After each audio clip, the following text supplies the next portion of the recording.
Hello everyone, আসসালামু আলাইকুম। এই শীতের সিজনে প্রচুর পরিমাণ টমেটো পাওয়া যায় খুবই সুলভ মূল্যে।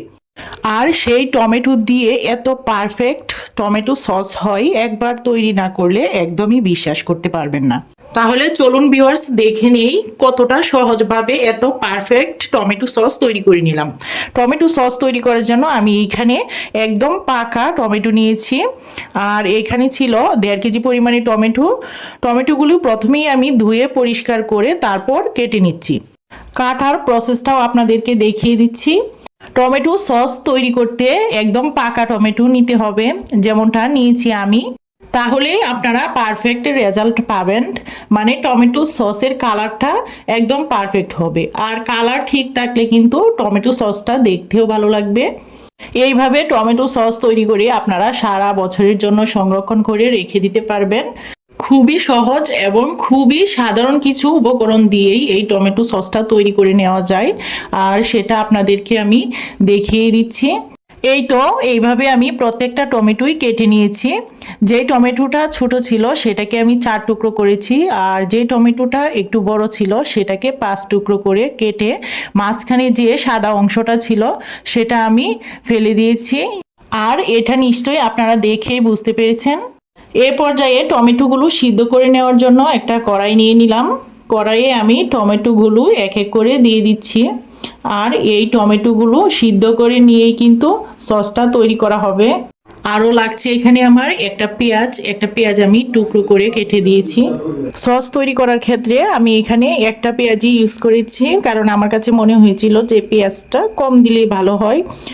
আর একটা রসুনের গলাগুলো খোসা ছাড়িয়ে ভালোভাবে দিয়ে দিলাম। 3 টুকরো আদা দিয়ে দিলাম, সাথে দিয়ে দিলাম বেশ কতগুলো শুকনা মরিচ।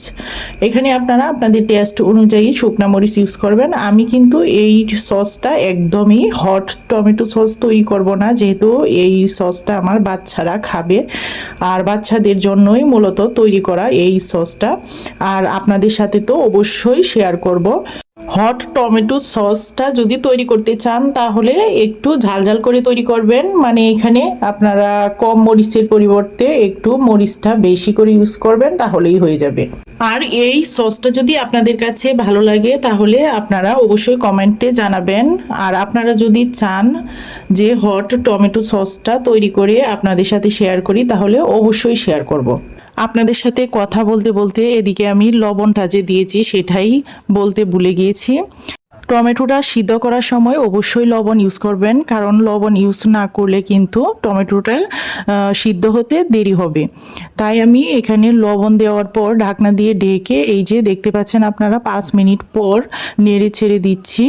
এদিকে কিন্তু টমেটো থেকেই অনেকটা পরিমাণে পানি বের হয়ে এসেছে। এখানে আমি কিন্তু বাড়তি কোনো পানি ইউজ করিনি, সেটা আপনারা লক্ষ্য করলেই বুঝতে পারবেন। আমি এই সসে একদমই কোনো পানি ইউজ করিনি। আর বেশি পাকা টমেটো যদি আপনারা নেন তাহলে টমেটোটা সিদ্ধ হতেও কিন্তু বেশি সময় লাগবে না। বলা যায় যে খুবই কম সময়ে ঝটপট করে তৈরি করে নিতে পারেন এত মজার একটি টমেটো সস।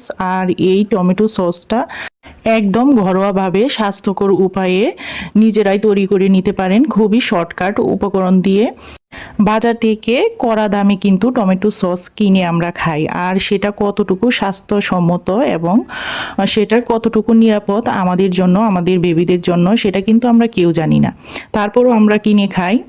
তো আমরা নিজেরাই যখন তৈরি করতে পারবো এত ভালো টমেটো সস, তাও আবার কোনো ভেজাল মুক্ত, তখন কেন আমরা বাজার থেকে কিনে খাবো? একদমই না। টমেটোটা যখন খুবই ভালোভাবে সিদ্ধ হয়ে এসেছে তখন আমি চুলা থেকে নামিয়ে ঠান্ডা করে নিয়েছি। তারপর ব্লেন্ডারে ব্লেন্ড করে এরকম একটা প্লাস্টিকের চালনে টমেটো সসটাকে আমি চেলে নিচ্ছি বলতে আপনারা চাইলে স্টিলের চালনেও চেলে নিতে পারেন। আমার কাছে যেটা ছিল সেটা দিয়ে চেলে নিচ্ছি। এতে টমেটোর যে বিচিগুলো থাকে এবং মরিচের যে বিচিগুলো থাকে সেগুলো কিন্তু আর টমেটোর পিউরিটাতে লাগবে না। আর টমেটোর পিউরিটা একদম সফট থাকলেই কিন্তু দোকানের মতো কিংবা বাজারের মতো তৈরি হবে আপনার টমেটো সসটা। এই যে আপনারা দেখতে পাচ্ছেন পাচ্ছেন এই বিচিগুলো ফেলে দিয়ে তারপর টমেটো সসটা তৈরি করলেই কিন্তু পারফেক্ট হবে। বন্ধুরা, এই পর্যায়ে কিন্তু দেখে মনে হচ্ছে যে টমেটো সসটা তৈরি হয়ে গিয়েছে। আসলে এখানে আরও অনেকগুলো উপকরণ দেওয়া বাকি আছে, তখনই কিন্তু তৈরি হয়ে যাবে। আর এখনই দেখে মনে হচ্ছে যে তৈরি হয়ে গেছে, তাহলে পুরোপুরি যখন কমপ্লিট হয়ে যাবে তখন কতটা ভালো লাগবে, কিংবা দেখতে কতটা ভালো লাগবে, খেতে কতটা ভালো লাগবে, ভিডিওর এ পর্যন্ত যারা এসেছেন তারা নিশ্চয়ই বুঝতে পারছে।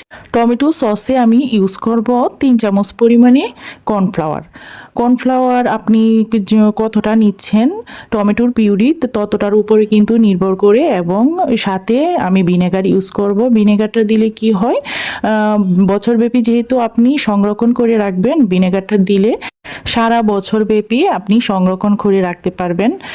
তারপরও বন্ধুরা একটা কথা বলে দিচ্ছি, টমেটো সসটা অবশ্যই নর্মাল ফ্রিজে রেখে তারপর সংরক্ষণ করবেন, তাহলে দেখবেন যে সারা বছরে আপনার টমেটোর সসটা নিয়ে একদমই টেনশন করতে হবে না, খুবই ভালো থাকবে।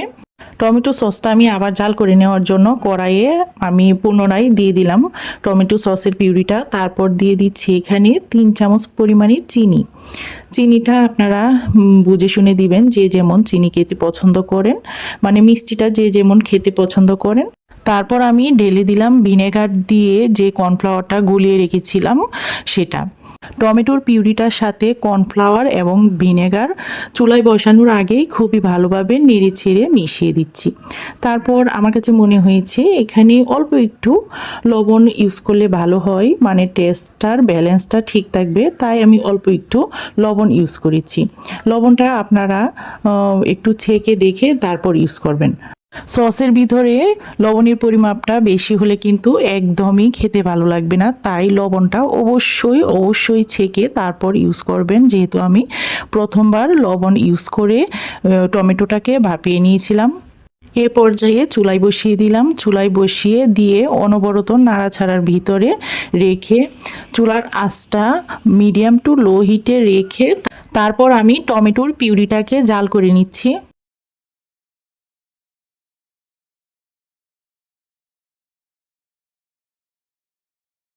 ভিডিওর এই পর্যায়ে এসে সেই একই পুরনো কথা বলতে চাই, যাদের কাছে ভিডিওটা আমার ভালো লাগে তারা অবশ্যই একটা সুন্দর কমেন্ট করে আমাকে উৎসাহিত করবেন ভিডিও আরও তৈরি করার জন্য, কারণ আপনাদের একটা সুন্দর কমেন্ট আমাকে ভিডিও তৈরি করার জন্য অনেকটাই অনুপ্রাণিত করে।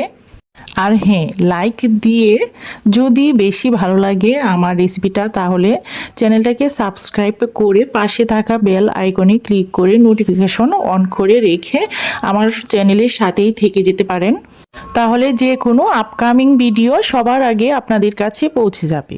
আপনাদের সাথে অনেক কথা বলা হয়ে গিয়েছে, এখন মূল রেসিপিতে চলে আসি। এই তো আপনারা দেখতে পাচ্ছেন টমেটোর পিউরিটা যখন একদম ফুটে আসবে, মানে এরকম বড় বড় ফুটন আসবে, তখন কিন্তু বুঝে নিতে হবে যে টমেটোর পিউরিটা প্রায় হয়ে এসেছে, মানে আমার টমেটো সসটা প্রায় কমপ্লিট হয়ে এসেছে। এটাকে একটা টিপস বলে ধরে নিতে পারেন, কারণ অনেকেই বলতে পারেন যে টমেটো সসটা হয়ে এসেছে কখন বুঝবো। এই পর্যায়ে যখন চলে আসবে টমেটোর পিউরিটা, তখনই কিন্তু বুঝে নিতে পারেন যে টমেটো সসটা হয়ে এসেছে। আর সসটা কিন্তু বেশি জাল করলেও কালারটা নষ্ট হয়ে যাবে, তাই এই পর্যায়ে যখন চলে আসবেন তখন অবশ্যই সসটা নামিয়ে নেবেন, তাহলে কিন্তু পারফেক্ট যে কালারটা সেটা পাবেন। আর কালার ঠিক না থাকলে সসটা দেখতে ভালো লাগবে না, আর দেখতে না ভালো লাগলে খেতেও কিন্তু ততটা ভালো লাগবে না। এই তো আপনাদেরকে দেখিয়ে দিচ্ছি, আলাদা একটা প্লেটে অল্প একটু সস নিয়ে আপনারা দেখতে পারেন যে টমেটো সসের ঘনত্বটা কেমন হয়েছে। ঘনত্বটা যখন এমন হয়ে আসবে তখন বুঝে নিতে পারেন যে সসটা হয়ে এসেছে। এখন আমি একটা বাটিতে পরিবেশন করে আপনাদেরকে দেখিয়ে দিচ্ছি যে সসটা কতটা পারফেক্ট হয়েছে এবং দেখতে কতটা সুন্দর হয়েছে। এই সসটা ফার্স্ট টাইমই কিন্তু আমার পারফেক্ট হয়েছিল। আজকে আপনাদের সাথে সেকেন্ড টাইম তৈরি করে শেয়ার করলাম, আর সেকেন্ড টাইম তো আরও ভালো হয়েছে মনে হচ্ছে। তো আপনারা কিন্তু এইভাবে যদি আমার রেসিপিটা ফলো করেন তাহলে আপনারা নিজেরাই ফার্স্ট টাইম এতটা সুন্দর করে টমেটো সস তৈরি করে নিতে পারেন সারা বছরের জন্য। বিভিন্ন ধরনের খাবার এবং কি বাচ্চাদের টিফিনে কিন্তু আমরা এই টমেটো সসটা দিয়ে থাকি। তো যারা যারা এখনও তৈরি করেননি টমেটো সস, এই শীত চলে যাওয়ার আগে, টমেটোর দাম বেড়ে যাওয়ার আগেই কিন্তু সবাই এইভাবে টমেটো সস তৈরি করে নিতে পারেন। কোনো ধরনের কালার ছাড়াই টমেটোর যে ন্যাচারাল কালারটা সেটাই কিন্তু পাবেন এই সসটাতে, আর খুবই ভালো হয়, খুবই পারফেক্ট হয়। আপনারা একদিন হলেও ট্রাই করে দেখবেন বাসায়। তো রেসিপিটা আজকে এই পর্যন্তই। সবাই ভালো থাকবেন, সুস্থ থাকবেন, সবার সুস্বাস্থ্য কামনা করে আজকের মতো এখানেই বিদায় নিচ্ছি। আল্লাহ হাফেজ।